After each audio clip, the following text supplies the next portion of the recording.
الحمد لله رب العالمين والصلاة والسلام على أشرف الأنبياء والمرسلين محمد وعلى آله وأصحابه أجمعين. أما بعد فأعوذ بالله من الشيطان الرجيم. بسم الله الرحمن الرحيم. هو الذي بعث في الأميين رسولا منهم يتلو عليهم آياتك ويعلمهم الكتاب والحكمة ويزكيهم إنك أنت العزيز الحكيم. صدق الله العظيم.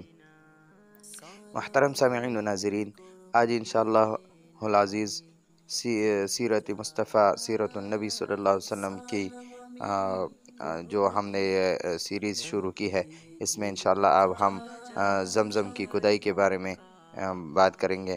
بیر کہتے ہیں کنویں کو، بیر زمزم کی کھدائی یعنی زمزم کے کنویں کی کھدائی، جیسا کہ پہلے عرض کیا گیا کہ پانی ختم ہونے کی وجہ سے حضرت اسماعیل علیہ السلام کی والدہ کعبہ شریف کے قریب جس جگہ اپنے بچہ اسماعیل علیہ السلام کو چھوڑ کر پانی کی تلاش میں صفا اور مروہ پر آنا جانا کر رہی تھی،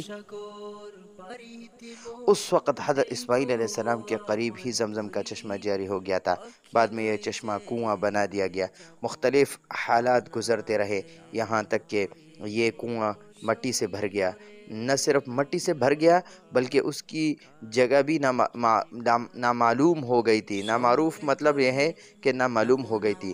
حضور صلی اللہ علیہ وسلم کے دادا عبدالمطلب ابن ہاشم نے خواب میں دیکھا کہ بیر زمزم کے کودنے کا حکم ہو رہا ہے۔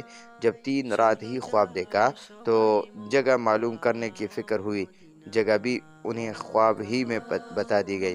انہوں نے اپنے بیٹے حارث ابن عبدالمطلب کو لے کر کنواں کھودنا شروع کیا، یہاں تک کہ پورا کنواں کھود دیا۔ جب پانی نظر آ گیا تو نیچے سے وہیں اندر چشمہ پھوٹ پڑا۔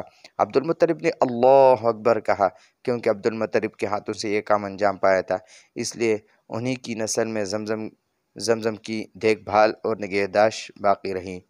حجۃ الوداع کے موقع پر رسول اللہ صلی اللہ علیہ وسلم طواف کرنے کے بعد زمزم کے قریب تشریف لائے اور فرمایا، اے بنی عبدالمطلب، لاؤ پانی دو۔ ساتھ یہ بھی فرمایا کہ اگر تم پر غالب نہ ہو جاتے تو میں بھی تمہارے ساتھ ڈول سے پانی کھینچنے میں شریک ہو جاتا۔ اس موقع پر زمزم کا پانی آپ صلی اللہ علیہ وسلم نے کھڑے ہو کر نوش فرمایا تھا۔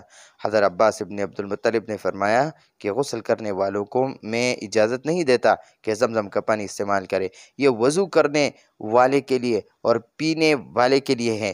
حضرت عباس ابن عبدالمطلب چونکہ زمزم کا پانی پلانے کے ذمہ دار تھے، اس لیے انہوں نے حج کے موقع پر آپ صلی اللہ علیہ وسلم سے اجازت لے لی تھی کہ مینا کے ایام میں رات کو مکہ معظمہ میں رہ کر حجاج کو پانی پلانے کی خدمت انجام دے اور رمی دن کو کسی وقت کر لیا کرے۔